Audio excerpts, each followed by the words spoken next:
العالمين والصلاة والسلام على سيدنا ونبينا وشفيعنا القاسم محمد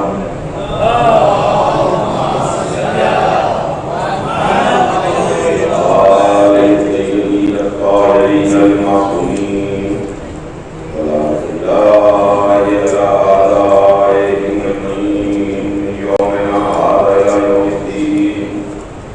أما بعد فقد قال الله سبحانه تبارك وتعالى في كتابه المبين وهو أصدق الصادقين. بسم الله الرحمن الرحيم. إن الدين عند الله الإسلام. صلوات اليوم عليكم.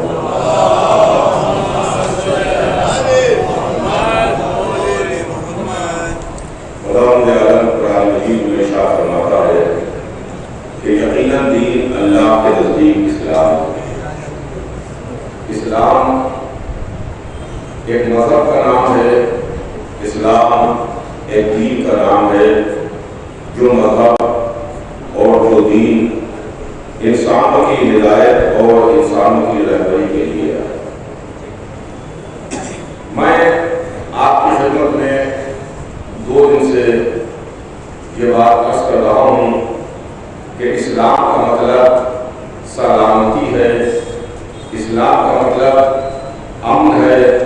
اسلام کا مطلب پیس ہے. یعنی اسلام وہ مذہب ہے کہ جو امن کا مذہب ہے, سلامتی کا مذہب ہے, پیس کا مذہب ہے, بھائی چارے کا مذہب ہے, انسانیت کا مذہب ہے. اور یہ وہ مذہب ہے کہ جو نیچر کے دھارے کے ساتھ ساتھ بہتا ہے. نیچر چنانچہ کل میں نے آپ کی خدمت میں عرض کیا تھا کہ اسلام جس کی غلط تصویر آج زمانے کے سامنے پیش کی جاتی ہے, اسلام وہ مذہب ہے کہ جو انسان تو انسان, جانوروں کا بھی خیال رکھنے کا حکم دیتا ہے. جانور تو جانور, حیوان تو حیوان, پیڑ پودوں کا, نباتات کے بھی خیال رکھنے کا اسلام ہم کو حکم دیتا ہے. وہ مذہب ہے جو نہیں چاہتا کہ زبردستی کسی کے اوپر ظلم کیا جائے, کسی کے اوپر ستم کیا جائے, کسی کو پریشان کیا جائے, کسی جاندار کو نقصان پہنچایا جائے. تو یہ اسلام کی آواز ہے, یہ اسلام کی صدا.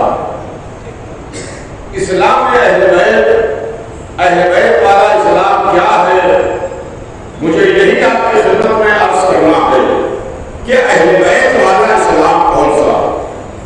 اہل بیت والا اسلام کوئی نیا اسلام نہیں ہے, کوئی نیا دین نہیں ہے.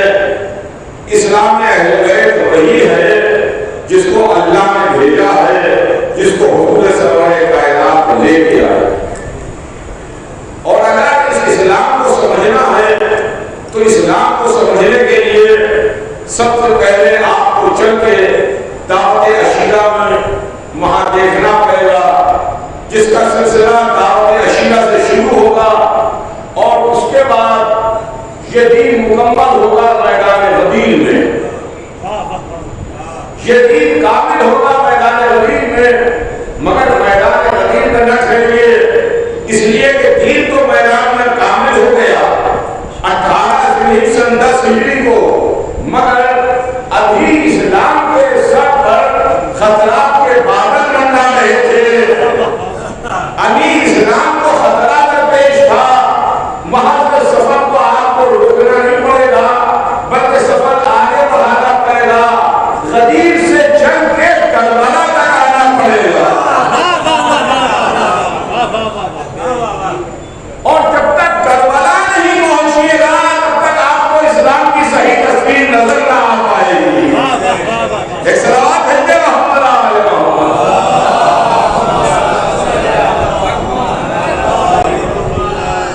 گویا اسلام کو سمجھنے کے واسطے, اہل بیت کے اسلام کو سمجھنے کے واسطے عشیرہ سے کربلا تک کا سفر کرنا ہوگا. کہ کہاں پر دین مکمل ہوا، کہاں پر دین بچا ہے۔ جس طریقے سے جس طریقے سے اسلام کی تبلیغ میں 23 برس کی تبلیغی زندگی میں دعوت عشیرہ سے لے کے میدان غدیر تک اس 23 برس کے وقفے میں جو پیڑ آتی ہے وہ غدیر کے میدان میں آتی ہے، جہاں حبیب سے یہ کہہ دیا گیا اگر اسے نہ پہنچایا تو کچھ نہ پہنچایا،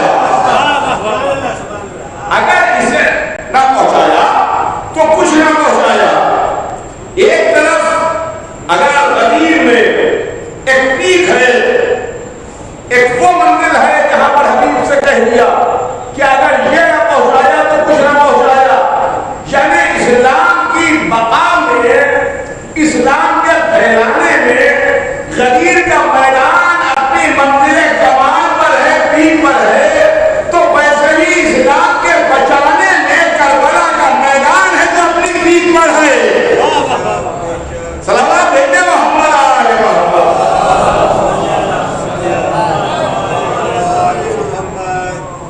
اگر کربلا کو ہم مائنس کر دیں تو اسلام سمجھ میں نہیں آئے گا، کربلا کو ہم چھوڑ دیں تو مذہب سمجھ میں نہیں آئے گا، اس لیے کہ یہاں پر بہت بھامت ڈھیر ہو گیا، بہت کچھ ملا دیا گیا، بہت کچھ ایک جیسا کر دیا گیا، جیسے کھچڑی ہوتی ہے جس میں دال اور چاول ملا دیے جاتے ہیں، ملا دیے جاتے ہیں، دونوں کو جب الگ الگ کیا گیا تو کربلا کا میدان ہے جہاں پتا چلا کہ حق کیا ہے، باطل کیا ہے، صحیح کیا ہے، غلط کیا ہے، روشنی کیا ہے، اجالا کیا ہے، حسین کون ہے، یزید کون ہے۔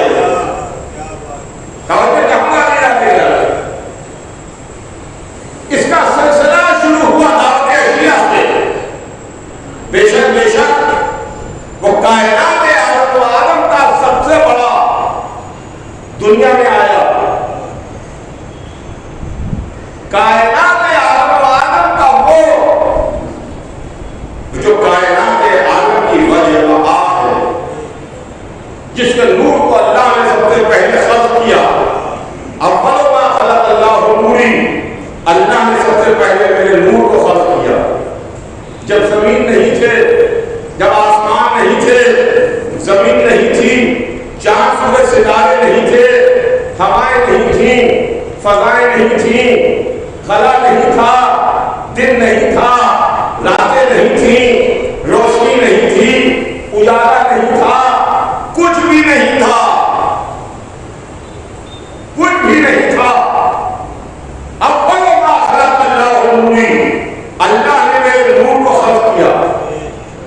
حدیث یہی پر تمام نہیں ہوئی، حدیث آگے بڑھی، انا و علی من نور واحد، میں اور علی دونوں ایک نور سے ہیں۔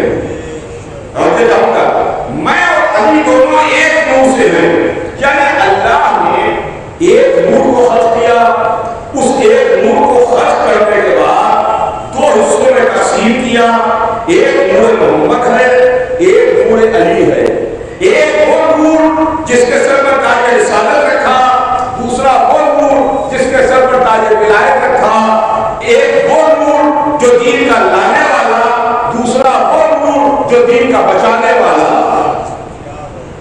ابھی کائنات میں کوئی شے نہیں ہے، نہ ملائکہ ہے، نہ فرشتے ہیں، نہ انسان ہے، کچھ بھی نہیں ہے۔ صرف اس کے لیے کون سا لفظ کہا جائے؟ اگر آپ یہ کہیے کہ اندھیرا تھا تو اندھیرا بھی نہیں کہہ سکتے، اگر آپ یہ کہیے کہ روشنی تھی تو روشنی بھی نہیں کہہ سکتے۔ ہماری زبان کی مجبوریاں، ہماری اردو زبان بہت چھوٹی زبان ہے، زبان کی مجبوری ہے، ہم کیا کہیں کہ کیا تھا؟ کچھ بھی نہیں تھا، صرف اللہ تھا خالق کا، اور کچھ نہیں تھا۔ اس نے ایک نور کو خلق کیا، نور کو حصوں میں تقسیم ہوا۔ اب اس وقت ہم تو ہیں نہیں، آپ تو ہیں نہیں، کوئی مولانا صاحب تو تھے نہیں، کوئی عالم صاحب تو تھے نہیں، کوئی